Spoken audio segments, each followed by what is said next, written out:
네, 오늘부터 3주간 가정에 대한 이제 말씀이 진행되게 됩니다. 가정 부흥회로 3주간 섬기게 되는데요. 이번 주가 결혼과 부부에 대한 내용이에요. 제 생각에 3주 중에 가장 어려운 시간인 것 같습니다. 제가 제일 어려운 부분을 맡았어요. 왜냐하면 요즘 뭐 가정의 이 모양이 워낙 다양하기 때문에 단순하게 이제 남편과 아내의 이야기로 나누기에는 좀 부족한 면이 좀 있습니다. 시간상으로도 좀 부족한데요. 오늘 일단은 저에게는 허락하신 본문 안에서 하나님이 허락하신 만큼 이렇게 말씀을 좀 나누려고 합니다. 시대의 흐름을 이렇게 읽을 때 중요한 게 통계 같은 거를 많이 읽어보면 좀 시대의 흐름을 읽을 수가 있는데요. 저도 그런 부분을 좀 이렇게 자세히 보게 되는데, 지난달에 2021년 우리나라의 혼인과 이혼 통계가 발표됐습니다. 자세히 이렇게 좀 꼼꼼히 읽어보니까요. 몇 가지 중요한 부분들이 좀 있었는데요. 평균 결혼 나이가 33.4세, 그리고 여성의 평균 결혼 나이는 31.1세입니다. 20년 전 2001년은 남성이 29세에 결혼을 했고요. 여성들은 27세에 결혼을 했습니다. 많이 좀 올라갔습니다. 혼인 건수가 작년에 19만 건인데요.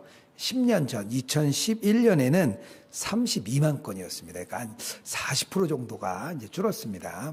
많이 결혼 줄다 보니까 자연스럽게 출산율이 줄어들고 있습니다. 그래서 결혼과 출산에 대한 정책들이 많이 국가에서 이렇게 브리핑하면서 준비하고 있다고 얘기했습니다. 그리고 이혼율도 굉장히 많이 한국 사회가 올라갔는데요. 뭐 저는 계속 늘고 있는 줄 알았는데 자세히 보니까 2003년이 최고치였고요. 이렇게 많이 줄어든 상태고 조금 안정기에 들어섰습니다. 문제는 이혼 평균 연령이 평균 40세에서 10년 동안 50세가 됐습니다. 그래서 그 이유를 황혼 이혼이 늘고 있기 때문이다 이렇게 얘기를 했어요. 제가 올해 50이 되는 해인데 굉장히 좀 조심해야 되는 그런 나이가 됐습니다. 네. 어쨌든 전문가들이 이렇게 종합해서 의견의 결론은요, 이런 거예요. 과거에는 결혼 또 출산의 목적이 있었습니다. 뭔가의 목적을 위해서 했다면 지금은 행복을 위해서 한다. 자신의 행복을 위해서 결혼하고 자신의 행복을 위해서 헤어진다는 거예요. 행복이 가장 중심이 된다. 이렇게 이야기를 합니다. 이것이 저는 세상의 결혼관이라 생각합니다. 자신의 행복을 따라서 이제 가는 거죠. 그러다 보니까 일반적으로 세상에서의 가정들은요, 이 개인의 행복에 중점이 맞춰져 있습니다. 인간의 행복을 위해서 결혼하고 또 행복을 위해서 합의를 통해서 지속되고 있는 거죠. 그리고 일부 일처제를 인간들은 어떻게 생각하냐면요, 인간의 오랜 지혜에 의해서 우리들이 가장 선한 것이 일부 일처제다 이렇게 결론을 내렸다고 생각합니다. 이런 결혼관에 따르면 부부 관계에 배우자는 서로의 이익 또 서로의 행복을 위해서 지켜주는 그런 사이가 되는 거죠. 그냥 협력하는 사이예요. 이런 결혼관은요, 만약에 가정에 위기가 올 때 그것을 극복할 힘이 좀 없습니다. 바울 시대에도요, 바울이 살던 그 신약 시대에도 이렇게 감정적인 결혼은 잘 없었습니다. 얼굴을 보고 결혼한 게 거의 드물었고요. 가족 간의 합의에 의해서 양쪽 집안에 의해서 결혼하는 그런 의무감이 더 높았습니다. 아마 바울이 이 편지를 쓸 때 그런 배경하에서 썼던 것 같습니다. 이런 문제들과 상황들을 보면요, 우리가 생각하는 성경적인 결혼관과는 많이 다른 것 같습니다. 사탄의 목적이 있다면요, 가정을 흔드는 거예요. 가정을. 왜냐하면 가정이 가장 작은 단위의 교회이기 때문입니다. 가정을 흔들면 배우자와의 관계도 어려워질 뿐만 아니라 자녀들까지 모두 다 혼란에 빠뜨릴 수 있기 때문에 어떻게든 가정을 공격합니다. 그리고 요즘에 결혼을 대부분 인터넷 매체, 유튜브 아니면 소설, 드라마, 영화를 통해 이렇게 배우고 있기 때문에요, 결혼을 굉장히 감정적인 것으로 생각을 합니다. 그런데 감정이라는 것 자체는요, 지속할 수 없는 속성이 있습니다. 늘 기쁜 사람 없고요, 늘 슬픈 사람이 없습니다. 감정이라는 것은 계속 요동치게 되어 있습니다. 결혼은 어쨌든요, 인간의 이렇게 고안해낸 산물이 아닌 거예요. 인간의 협력에 의해서 가는 게 아니라 하나님이 만드신 제도이고 하나님이 세우신 겁니다. 가장 근본적으로 결혼을 하고 자녀를 낳고 그 자녀들을 통해서 복음이 흘러가게 하는 것이 하나님이 생각하는 가장 첫 번째 목적이에요. 그래서 하나님이 하시는 일이고 복음이 흘러가기 때문에 하나님의 영광이 드러나는 것입니다. 가정이 그만큼 자녀를 낳고 하는 일이 중요한 일입니다. 17세기에 신앙을 신실하게 지켰던 영국의 청교도들이 있었는데요. 그들이 나중에 신앙을 따라 박해를 피해서 미국으로 건너가서 미국에도 신앙의 뿌리가 됐죠. 저에게는 그 청교도들이 굉장히 저의 신앙의 스승이기도 하고요. 그분들에게 많은 빚을 지고 있습니다. 그들에게 은혜를 많이 입었기 때문이에요. 청교도들이 결혼에 대한 원리를 두 가지로 보고 있더라고요. 같이 오늘 좀 나누려고 하는데요. 첫 번째 결혼의 원리는 언약의 원리입니다. 이 얘기는 뭐냐면요. 청교도들은 결혼을 언약으로 봤다는 거예요. 우리가 생각할 때 언약이라고 하는 것은 하나님과 우리가 맺는 그런 약속입니다. 하나님이 창세기 2장 24절에 이렇게 말하셨어요. 그의 아내와 합하여 한 몸을 이룰지라, 이런 이야기입니다. 하나님께서 우리에게 그 약속을 허락하시고 약속을 지키시게 하는 것처럼 언약이라는 약속을 주십니다. 그래서 아담과 약속하셨고 노아와 약속하셨고 아브라함과도 약속하셨고 모세, 다윗 그리고 예수님과 새 언약을 말씀하셨죠. 우리를 구원해 주시겠다는 약속, 그리고 약속대로 지키시는 하나님. 우리를 인도하시겠다는 약속, 그 약속대로 지키시는 하나님. 이 약속의 관계를 가장 잘 설명하는 게 결혼이라는 겁니다. 결혼을 통해서 두 부부가 서로의 약속을 지켜나가는 거예요. 약속 자체는요, 행동이 포함되어 있습니다. 약속이라는 건 행동이 포함되어 있어요. 감정에 대한 약속이 아닙니다. 우리가 서로 약속을 행하고 지키는 것을 말하고 있습니다. 이렇게 언약을 통해서 우리와 하나님과 관계를 맺는 것을 결혼을 통해서 알게 하신 거죠. 물론 인간의 연약함도 있고요. 다양한 인간의 모습들이 있기 때문에 하나님께서 이혼에 대해서도 성경에는 말씀해 주셨고요. 또 독신으로 사는 것에 대해서도 하나님 말씀해 주셨습니다. 다 중요한 이야기들이 있습니다. 저는 오늘 그 이야기까지 나누기는 너무 좀 부족할 것 같고요. 오늘은 주어진 본문 안에서만 계속해서 나누겠습니다. 어쨌든 이 언약의 원리가 결혼의 약속을 통해서 잘 쉽게 설명할 수 있기 때문에 하나님이 결혼을 허락하셨습니다.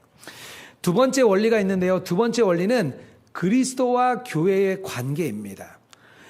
결혼과 부부의 관계를 통해서 실제로 말하고 싶었던 건 뭐냐면요. 예수 그리스도와 교회. 이 관계가 무엇인지를 말하기 위해서 결혼을 가르쳐 주신 거예요. 결혼과 부부 관계는요. 우리가 죄를 범하기 전부터 제정하신 제도입니다. 한 몸을 이뤄가게 하시는 그런 제도인 거죠. 그래서 교회와 그리스도도 한 몸이라고 말합니다. 에베소서 5장 30절 뒷부분에 가면요. 그리스도의 몸의 지체다. 우리가 그리스도의 몸의 지체라고 말을 합니다. 로마서 12장에 보면 교회는 그리스도의 몸이다. 그리고 골로새서에서는요. 예수 그리스도가 머리 되시고 우리가 지체된다 이렇게 얘기를 합니다. 주님께서 교회와 본인의 관계를 잘 설명해 주시는 거예요. 예수님은 또 교회를 나라고 얘기를 하세요. 연합을 넘어서 나라고 얘기를 하세요. 사도행전 9장에 보면 사울이 회심하기 전에 그리스도인들의 핍박을 하기 위해서 다메섹으로 갑니다. 다메섹으로 가는 중에 빛으로 예수님을 만나죠. 그때 예수님이 사울에게 뭐라고 말하냐면요. 내가 어찌하여 나를 핍박하느냐. 교회를 핍박하는 사울에게 나를 핍박한다고 얘기를 하신 거예요.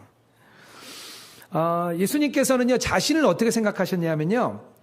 신부인 하나님의 백성, 그 백성들을 이렇게 맞이하러 나오는 신랑이라고 자기를 표현하셨습니다. 결혼을 통해서 이렇게 예수님과 교회의 관계를 알기 원하신 거죠. 결국에는 결혼은요, 하나님께 받은 은혜로 말미암아서 계속해서 깊은 연합을 이루어 나가는 과정입니다. 한 번으로 끝나는 게 아니라 예수님과 교회가 계속 깊어지는 것처럼 결혼의 관계는 계속 깊어 나가는 그런 관계입니다. 청교도들이 이런 신앙의 그 원리를 지켰습니다. 언약과 그리스도와 교회의 그 원리를 가지고 본인들의 가정생활을 해 나갔습니다. 이거는 오늘 우리에게도 좀 동일한 내용인 것 같습니다. 우리가 오늘 말씀을 들어가면서 계속해서 나갈 때 이 두 가지 원리를 우리가 꼭 붙들고 나가야 될 것 같습니다. 그렇다면 결혼이라는 모형을 통해서 우리가 우리의 삶에 어떻게 적용해 나가야 될지 하나하나 조금 더 살펴보겠습니다. 먼저 아내의 의무가 먼저 나오는데요. 22절 말씀입니다. 아내들이여 자기 남편에게 복종하기를 주께 하듯 하라. 여기서 아내들을 여성들이여 라고도 말할 수 있을 것 같습니다. 여성들이여 남편에게 복종하기를 주께 하듯 하라. 아내의 의무는 복종이라고 하나님이 말씀하고 계신 거죠. 근데 그 복종의 의무를 다할 때 어떻게 하냐? 주님께 하듯이 하라 말씀하시는 거예요. 아내가 남편에게 복종하는 궁극적인 최종 목표는요, 주님께 복종하기 위한 거예요. 남편에게 복종하는 훈련의 과정을 통해서 주님께 복종을 하는 겁니다. 또 아내에게만 말씀하시는 건 아니고요. 뭐 아내분들이 좀 기분 나쁠 수도 있습니다. 왜 우리만 먼저 복종하라고 하느냐, 뭐 이렇게 얘기할 수 있어요. 그래서 그 앞절에 사도 바울이 먼저 하나의 전제를 심어 놓고 출발하는데요. 뭐냐면요, 21절입니다. 그리스도를 경외함으로 피차 복종하라. 남편과 아내, 남자와 여자, 뭐 여러 관계가 있을 수 있겠죠. 서로 관계 안에서 서로 복종하라라고 대전제를 깔아놓고 다시 한번 아내들에게 이 훈련을 해나갈 것을 강조합니다. 그러니까 너무 기분 나빠하지 마시고 계속 따라오시면 되겠습니다. 어쨌든 최종의 목적은요, 남편에게 복종하는 것은 주님께 복종하기 위해서 우리가 하는 거예요. 그 복종에는 어떤 마음이 있어야 되냐면요, 사도 바울이 이렇게 얘기를 합니다. 고린도전서 10장에 먹든지 마시든지 무엇을 하든지 주께 하듯 하라. 우리가 복종을 하는데 우리의 마음을 다해서 하라는 거예요. 주님을 기쁘시게 해드리는 동기가 있는데요. 그건 뭐냐면요, 주님이 기뻐하시게 하기 위해서, 결국 주님이 기뻐하기 위해서 우리가 주께 하듯 하는 거예요. 주께 하듯. 기본 동기, 이런 동기를 모르는 사람들이 이렇게 얘기를 합니다.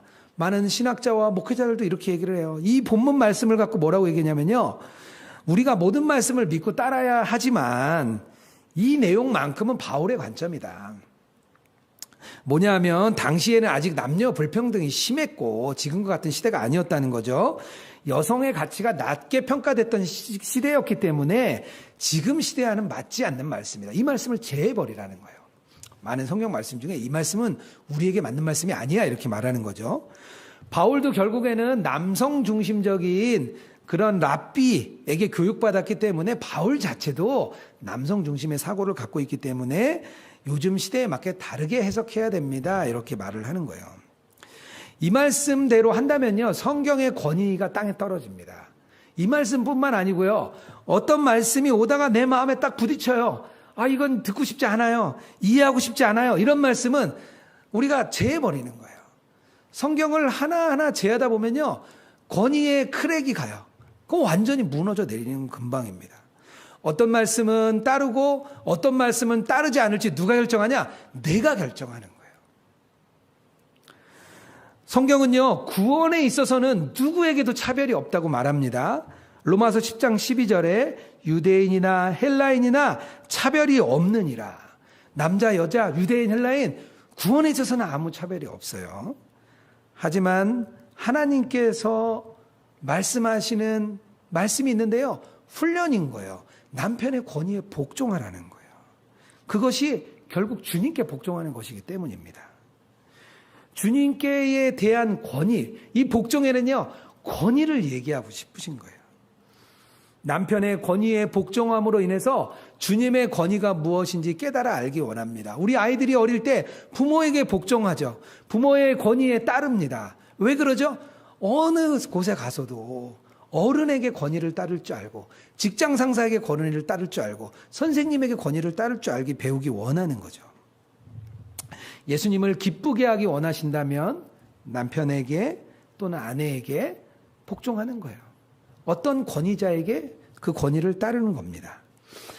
이렇게 설명드릴 수 있어요. 우리가 야구팀을 한 팀 생각해 보면 좋겠습니다. 여러 소속된 선수들이 모였습니다.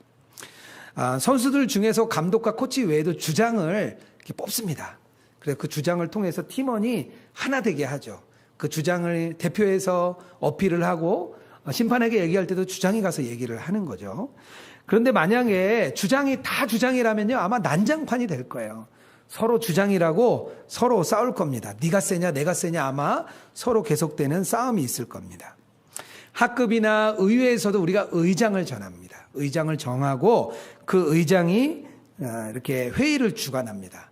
발언권도 주고요. 여러 사람의 마음을 모아서 하나의 결정을 내리는 과정을 가게 됩니다. 만약에 의장에게 권위가 없다면 난장판이 되겠죠. 우리가 많이 TV에서 보잖아요. 의장의 권위를 안 따르면 막 난장판이 되고 서로 싸우고 난리가 납니다. 여기에는요, 열등감이나 우월감은 없습니다. 맡은 임무를 주었고요. 그 임무대로 행하는 거예요. 가정에서는요, 남편에게 이 임무를 주셨습니다. 권위자로서의 임무를 주셨고요. 아내에게는 복종하라는 임무를 주신 것입니다. 그런데 이렇게 남편에게 권위를 준 것은요, 단순히 바울 시대에만 준 게 아니라요, 하나님의 창조의 원리입니다. 하나님께서 창조하실 때 남자를 먼저 만드시고 그리고 여자를 만드셨습니다. 이 남편에게 먼저 권위를 준 거죠. 그런데 창세기에 보면 이 권위에 따르지 않을 때 생겨난 문제가 있습니다. 뭐냐면 아내가 사탄의 이야기를 들었어요.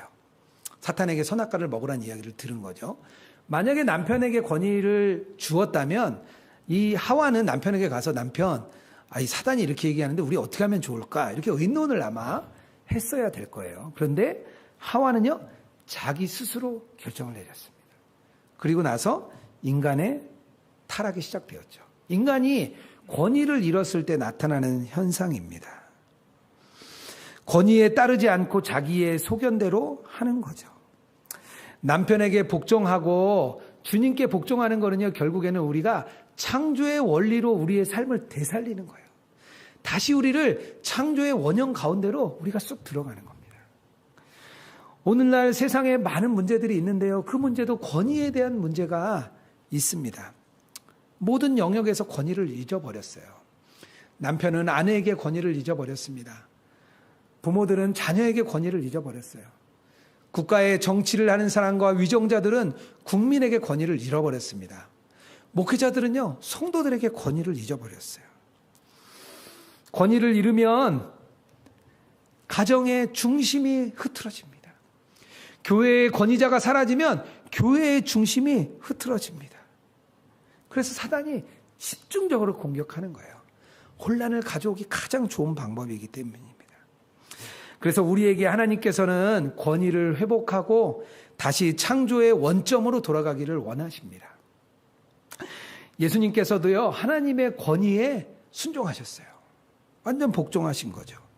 고린도전서 11장 4절입니다. 각 남자의 머리는 그리스도요, 여자의 머리는 남자요, 그리스도의 머리는 하나님이시라.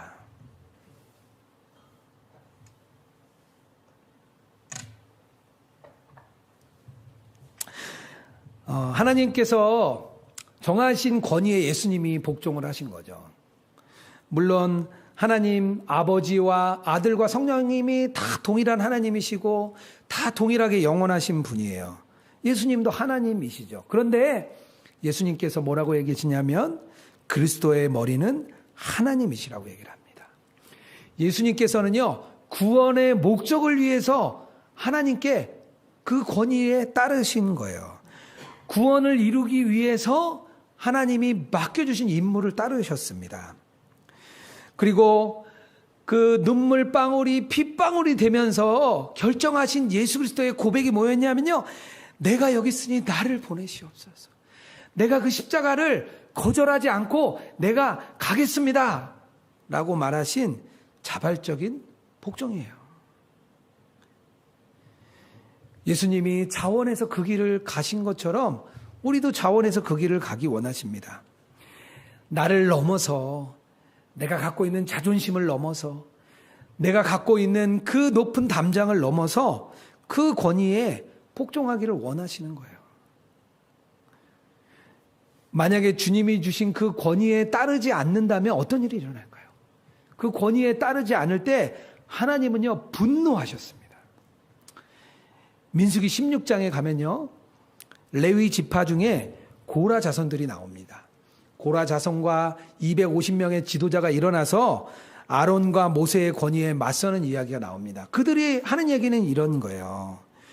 여호와가 우리 가운데 거하시고, 그리고 우리가 다 거룩한 백성인데 왜 너희가 스스로 높이느냐? 이렇게 얘기하는 거예요. 이 250명 앞에 어떤 얘기가 붙냐면요, 이름 있는 지도자 250명이 이렇게 나와요. 아마 그때 당시에 이름 있던 지도자들이 다 나온 것 같아요. 모세와 아론을 제시한 나머지 모든 지도자들이 일어난 거예요. 왜 너희들만 스스로 높이냐? 우리가 다 거룩한 백성인데 왜 너희들만 하나님께, 여호와께 왜 직접 말씀을 전해서 우리에게 전하느냐? 그렇게 이야기를 한 거죠. 아마 모세와 아론의 권위가 땅바닥에 떨어졌을 것 같아요. 그렇게 많은 지도자들이 일어났는데 뭐 당연하겠죠. 근데 그때 하나님께서 분노하십니다. 그리고 땅이 갈라져서 그들을 다 죽여버렸습니다. 만약에 모세와 아론이 하나님께 그 진노를 누그려 달라고 기도하지 않았다면 모든 백성이 다 죽을 수도 있었어요. 그것으로 하나님이 끝내지 않으시고 또 증표를 주십니다. 각 지파마다 지팡이를 다 갖고 오게 해가지고 아론의 지팡이에서 싹이 나도록 확정을 해주셨어요. 권위에 따르지 않을 때 나타나는 하나님의 마음입니다. 성경에는 이런 권위를 따랐던 훌륭한 여인들이 참 많이 나옵니다. 그들을 보면 하나같이 권위에 순종하고 따랐던 여인들이에요. 잠언 31장에 보면 이런 여인을 뭐라고 얘기하냐면요, 현숙한 여인이다 이렇게 표현을 합니다. 31장 12절에 말합니다. 그런 자는 살아있는 동안에 그의 남편에게 선을 행하고 악을 행하지 아니하느니라. 남편을 아주 마음 다해 섬기는 여인을 현숙한 여인이라고 말하는 거예요. 자신이 해야 할 일을 차원에서 남편을 돕고 섬기는 그런 여인인 거죠. 자기 스스로 자원한 거예요. 예수님과 가까운 사이인 우리 죽은 나사로의 가정이 있습니다. 마리아와 마르다와 나사로가 3남매였어요. 예수님은 시간 날 때마다 그 집에 가서 쉼을 가지셨습니다. 예수님이 돌아가시기 전에 그중 한 명인 마리아가 예수님 앞에 향유를 부은 사건이 나옵니다. 그 여인은 아마 결혼하지 않았지만 예수님을 신랑으로 생각했던 것 같아요. 자신의 복종을 몸으로 보여주었습니다. 예수님이 이렇게 말씀하세요. 마가복음 14장 8절입니다. 그는 힘을 다하여 내 몸에 향유를 부어 내 장례를 미리 준비하였느니라. 그 당시에 이 향유는 결혼 지참금이었습니다. 결혼할 때 가지고 가서 남편이 밖에서 돌아오면 발에 한 방울, 이마에 한 방울. 그때 당시에 잘 씻기도 어렵고 슬리퍼를 신고 다녔기 때문에 냄새가 많이 났던 것 같아요. 그래서 그렇게 쓰다가 남편이 죽으면 남편의 시신에 그 향유를 다 부었습니다. 결국 이 사건은 이 예수님이 자기의 남편이라는 거예요. 그런데 예수님이 칭찬하신 게 있습니다. 뭐냐면요, 그는 힘을 다하여, 이런 표현을 예수님이 하세요. 이 얘기는 뭐냐면요, 자신이 할 수 있는 것을 다하여, 뭐 그런 뜻인 거예요. 자신이 할 수 있는 복종을 다하여. 예수님은 그 향유를 부은 것 자체, 그것에 핵심을 두신 게 아니라 그의 마음, 자기 마음을 다하여 복종한 것에 예수님은 칭찬을 하셨습니다. 아내의 의무는 남편에게 복종하는 겁니다. 자신을 넘어서, 자신의 자존심을 넘어서, 자신의 높은 자존감을 넘어서 복종하는 거예요. 그게 주님께 복종하는 거고 주님의 권위에 따르는 겁니다. 특히 이것을 나의 순종하는 자발적인 마음으로 할 때 주님이 기뻐 받으시는 거예요. 이것이 주님이 주시는 결혼의 첫 번째 패턴입니다. 두 번째 의무가 있는데요. 이번에는 남편의 의무입니다. 아내의 의무가 있었다면 남편의 의무가 있는데요. 25절 말씀입니다. 남편들아, 아내 사랑하기를 그리스도께서 교회를 사랑하시고 그 교회를 위하여 자신을 주신같이 하라. 남편의 의무는 아내를 사랑하는 거죠. 그런데 이 중요한 남편의 의무를 말할 때 아까 이야기했던 원리, 그리스도와 교회의 원리를 가지고 옵니다. 남편에 대한 사랑의 기준이 예수님이 교회를 사랑하시는 것에 대한 기준이라는 거예요. 그렇다면 예수님이 교회를 어떻게 생각하셨는지 우리가 좀 주의 깊게 볼 필요가 있겠죠. 예수님은요, 교회가 아무 문제 없고 아주 아름답고 영광스러운 곳이라고 생각하지 않으셨습니다. 교회는 문제가 많고 교회는 누더기 같은 곳이라고 생각하셨어요. 그렇기 때문에 이 신약 성경 서신서의 대부분은 교회에 문제가 있고 그것을 해결하기 위해 보낸 편지잖아요. 문제가 많다는 걸 아셨어요. 바울과 사도들이 교회의 문제를 해결하려고 계속해서 편지를 쓴 거죠. 아주 부단히 노력을 했습니다. 중세의 교회는요, 이 세상을 장악했어요. 교회가 세상을 좌지우지했습니다. 그런데 아주 다양한 타락상을 보여주었습니다. 오직하면 중세의 그 1000년의 기간을 기독교에서 뭐라고 얘기하냐면요, 암흑기라고 표현을 합니다. 교회가 죽어있던 시간이라고 말을 해요. 현대교회도 마찬가지죠. 교회마다 일어나는 재정 문제, 권위의 문제, 목회자의 문제, 또 우리의 세속화들, 성공주의, 또 많은 문제들이 교회 안에 가득합니다. 만약에 예수님이 초대교회부터 지금까지 2000년 동안 교회의 그런 모습만 봤다면, 야, 그래, 그만하자. 교회 그만 닫자. 뭐 그런 마음이셨을 것 같아요. 그런데 예수님은요, 교회를 늘 사랑하셨어요. 우리를 사랑하시니까 계속 교회를 통해서 구원이 흘러가게 하고 복음이 흘러가게 하고 교회 안에 있는 이 통해서 구원을 얻게 하셨죠. 교회가 거룩하고 잘 준비되어서가 아니라 교회를 영광스럽고 거룩하고 아름다운 곳으로 만들기 위해서 사랑을 하신 거예요. 왜냐하면요, 우리가 준비된 게 아니기 때문이에요.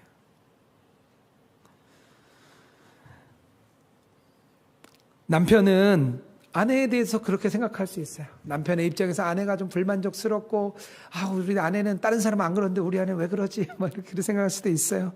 아내에게 막 잔소리하고 싶을 수도 있어요. 그런데 무엇보다 중요한 것은요, 예수님의 그 사랑, 상대방의 태도와 상태와 상관없이 교회를 사랑하셨던 그 사랑을 우리에게 가지라는 거예요. 아내의 어떤 모습, 어떤 상태와 상관없이 사랑하라는 거예요. 그게 주님의 뜻입니다. 왜냐하면요, 우리도 아주 쓸모없는데, 우리가 아주 형편없을 때 주님의 사랑을 받았기 때문입니다. 예수님의 사랑이죠. 예수님이 또 하나의 사랑이 있었는데요, 또 어떤 사랑을 갖고 계셨냐면요, 예수님은 자신을 희생하는 사랑을 가지셨어요. 25절입니다. 25절 하반절에 교회를 위하여 자신을 주신같이 사랑하라. 예수님이 교회를 위한 사랑에는 자기의 희생이 담겨져 있어요. 예수님께서 자신의 생명을 내어주지 않고는 교회가 구원받을 수 없다는 걸 주님이 아셨습니다. 자신의 그 생명을 십자가에서 내어주지 않고는, 자신의 희생 없이는 사랑이 이루어질 수 없다는 걸 주님은 아셨어요. 그래서 예수님의 그 사랑에 희생이 담겨 있습니다. 그래서 그 남편의 사랑에는 희생이 담겨 있어야 됩니다. 희생 없는 사랑이 없고요, 또 희생에 있는 사랑이 있을 때만 생명이 담겨집니다. 모든 사람에게는요, 이렇게 사랑을 갈구하는 마음이 있어요. 다 누구나 사랑받고 싶고 사랑받는 존재이고 싶습니다. 그래서 남편과 배우자 이렇게 서로를 사랑해 주면요, 마음에 따뜻한 치유가 일어납니다. 포근하게 안아주고 사랑의 손길로 보듬어 주면요, 그 마음의 상처도 치유가 됩니다. 배우자의 진심 어린 사랑, 또 부모가 자녀를 향한 사랑, 그 사랑이 계속해서 부어지면 그 마음의 상처가 다 회복이 됩니다. 어떤 아름다운 부부가 있었어요. 선남 선녀가 결혼을 했어요. 그리고 아름다운 가정을 꾸렸습니다. 근데 아내의 자존감이 너무 높았어요. 남편도 집안도 좋았고 학력도 좋았고 직업도 좋았어요. 제가 보기에 그 신랑은 나무랄 데 없는 사람이었어요. 그런데 그 아내는 자기밖에 사랑할 줄 몰랐어요. 그리고 남편에게 당신은 늘 부족해 이렇게 얘기를 했어요. 결국 남편이 우울해졌습니다. 그 문제로 인해 몇 년 만에 결국에는 깨어진 가정이 되었습니다. 그때 헤어질 때 남편이 그 아내에게 이렇게 얘기했다 그래요. 당신 때문에 나는 늘 열등감에 시달렸어. 이렇게 이야기를 하고 떠나갔다 그래요. 서로 사랑해주지 않을 때 일어나는 일이에요. 아내에 대한 사랑을 우리가 호세아서에서 알 수 있습니다. 음란한 아내인 고멜을 하나님이 호세아 선지자에게 얻게 합니다. 이 음란한 아내를 통하여서 사랑을 주는데도 떠나고 사랑을 주는데도 다른 남자와 사는 것. 마치 신부되는 이스라엘 백성에게 사랑을 부었는데 바알을 섬기고 세상을 섬기고 아세라를 섬기는 그 마음, 그 주님의 그 고통스러운 사랑의 마음을 호세아가 알게 되었습니다. 하나님의 그 사랑의 모습이 결혼을 통해서 나타나게 되는 거예요. 독일의 보네퍼 목사님은 히틀러 암살 공모에 연루되어서 1943년 3월에 체포됩니다. 그리고 1945년 4월에 39세의 나이로 사형을 당하시는데요. 체포될 당시에 한 여인과 약혼을 한 상태였어요. 결혼은 못했지만 약혼을 한 상태였습니다. 옥에 갇히고 한 2달여가 지났을 때 감옥에서 결혼 설교를 저술을 해요. 결혼을 하는 사람들을 향한 설교를 나누는 거죠. 그때 결혼에 대해 이야기를 해요. 뭐라고 얘기하냐면요. 결혼은 서로에 대한 사랑 이상의 것이다. 당신의 사랑 안에서 당신은 천국을 맛보겠지만 결혼의 의미를 통해서 이 인류와 세계에 대해 책임지는 것을 깨닫게 됩니다. 이렇게 얘기를 했어요. 결혼이 자기 개인의 사랑을 넘어서 인류와 세상에 대한 그런 사랑을 알게 된다는 겁니다. 교회가 또 그리스도의 몸으로 연결되어 있어요. 그리스도의 사랑으로 연결되어 있습니다. 교회는 우리 한 명 한 명뿐만 아니라 그리스도의 사랑으로 연결이 되어 있어요. 에스겔서 37장의 환상에 보면 수많은 마른 뼈들이 있습니다. 그 마른 뼈 안에 그 주님의 생기가 들어가죠. 말씀을 통해 그 마른 뼈에 생기가 들어가요. 그 마른 뼈가 바로 그리스도의 사랑이 들어간 거예요. 그리스도의 사랑이 들어가니까 힘줄이 생기고 근육이 생겨서 서로 연결돼서 결국에는 뭐가 되냐?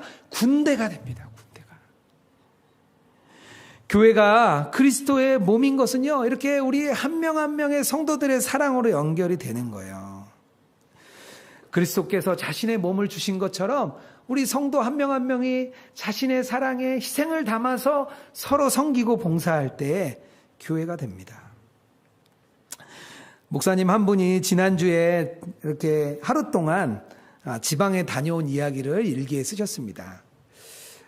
장인어른의 추도 예배로 전북에 가셨대요. 그래서 전북에 가서 추도 예배를 섬기는데 아내가 혹시나 불편해할까 싶어서 이렇게 재촉하거나 하지 않았대요. 왜냐하면 그 이후에 일정이 또 있었습니다.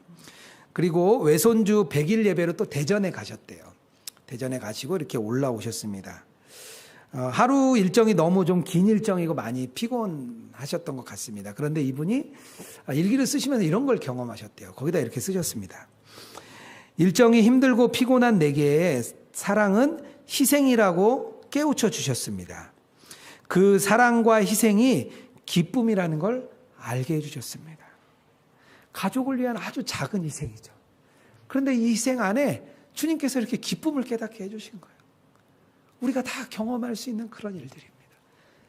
배우자를 위해, 가족을 위해 희생할 때 하나님께서 이런 사랑을 막 넘치게 해주시는 거예요. 일기를 읽는데 저의 마음도 너무 따뜻했어요. 지난 5월 5일에 선한목자교회에서 노숙인들을 위한 점심 식사를 준비해서 나눴습니다. 평일에도 점심 도시락을 나눕니다. 한 100여 분 정도 오시는데요. 이 휴일에 일어나는 이 봉사는 한 권사님 때문에 일어난 일이에요.